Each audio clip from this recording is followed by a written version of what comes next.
Centuries ago, France held a prominent position as a continental power in Europe. The aftermath of the 1789 French Revolution catapulted Napoleon Bonaparte into a position of dominance, fueled by his grand ambition to establish French supremacy across the European continent. His near conquest of Europe came to an abrupt halt with his defeat at the Battle of Waterloo in 1815.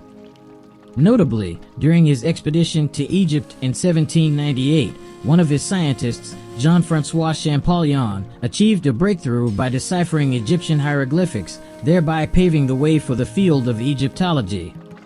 Before we delve deeper into the historical intricacies, consider subscribing, liking, and sharing this video. Your support helps us continue bringing you insightful content. Napoleon's legacy as a state builder is undeniably significant, marked by legal reforms, centralization of the state, infrastructure development, and modernization of the civil service. However, his challenges lay on the naval front, where the British, under the leadership of Admiral Nelson, outperformed him. The Congress of Vienna in 1815 not only concluded the Napoleonic Wars, but also reshaped the political landscape of Europe. The 1860s witnessed the unification of Germany under Bismarck, and the Franco-Prussian War of 1870 resulted in France losing Alsace-Lorraine, signaling a shift in Europe's power dynamics towards Berlin. Consequently, France redirected its attention to Africa, a strategic move that endures to this day as France endeavors to maintain its global status. In July 1883, the influential statesman Jules Ferry outlined three primary motives for France's engagement in Africa: compensation for its defeat in the Franco-Prussian War, the pursuit of export markets due to trade barriers in Germany and protectionism in the United States, and the perceived responsibility to civilize African nations. This notion of the duty of superior races to civilize inferior races has left a lasting impact. Recent events have brought to light Italy's Deputy Prime Minister Luigi Di Maio's allegations against France. He accused France of manipulating African countries and exacerbating the European migration crisis. Di Maio argued that without its activities in Africa, France would not rank as highly among the world's largest economies. These claims shed further light on France's historical involvement in Africa, including the exploitation of natural resources. We encourage you to support our efforts by subscribing, liking, and sharing this video. Your engagement is invaluable in spreading awareness about this important topic. While some African nations gained independence within the French community in 1958, those who resisted or pursued independent paths often faced severe consequences, including political turmoil and economic exploitation. Charles de Gaulle introduced the concept of Francafrique, characterized by covert operations aimed at influencing governments, inciting coups, and sparking conflicts in France's favor.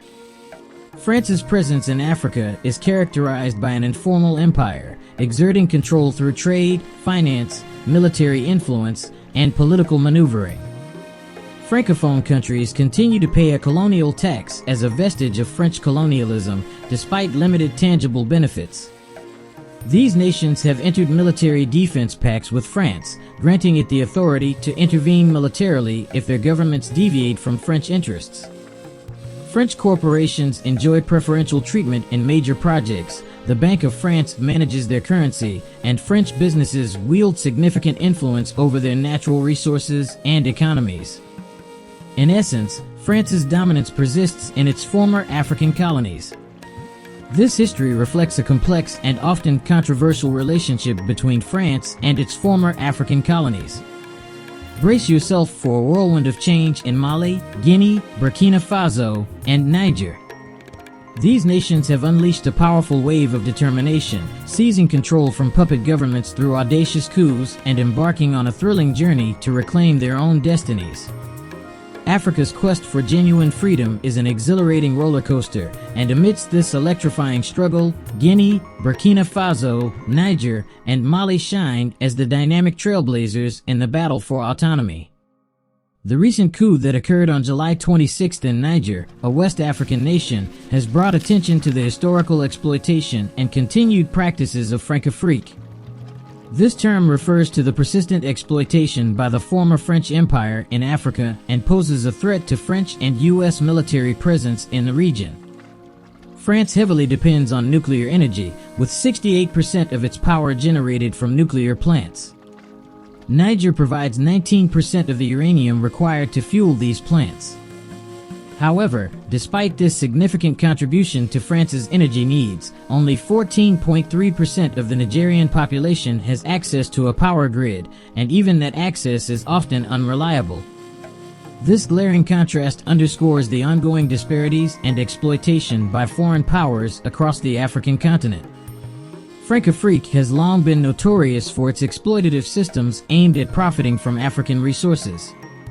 It employs a range of tactics, including pressure, financial leverage, and, at times, outright coercion to maintain dominance over its former colonies. Consequently, numerous African nations, including Niger, grapple with enduring poverty and underdevelopment. Ibrahim Traoré, the youthful and charismatic leader of Burkina Faso, made a poignant address at the Russia-Africa Summit in St. Petersburg. He lamented the paradox that characterizes Africa, a continent abundantly endowed with resources yet inhabited by impoverished people. Traoré also criticized African leaders who solicit handouts from Western nations, asserting that such practices perpetuate dependency and poverty. In a stark analogy, he likened the impositions on Africa to a modern form of slavery. In the context of Burkina Faso today, we have endured over 8 years of what can only be described as an extremely brutal and violent manifestation of imperialist neocolonialism. It's a form of oppression that feels akin to modern-day slavery. Our forebears imparted a valuable lesson: a slave who cannot rise against their oppressors does not warrant sympathy. We do not seek pity for ourselves, nor do we expect anyone to extend such sentiments to us. We would love to hear your thoughts and insights on this topic. Please leave a comment sharing your perspective and any questions you may have. Your engagement is vital in fostering a constructive dialogue on this crucial issue. Thank you for your support. To stay updated with more informative content, please subscribe, like, and share this video. Your engagement helps us reach a wider audience and promote meaningful discussions on this critical issue.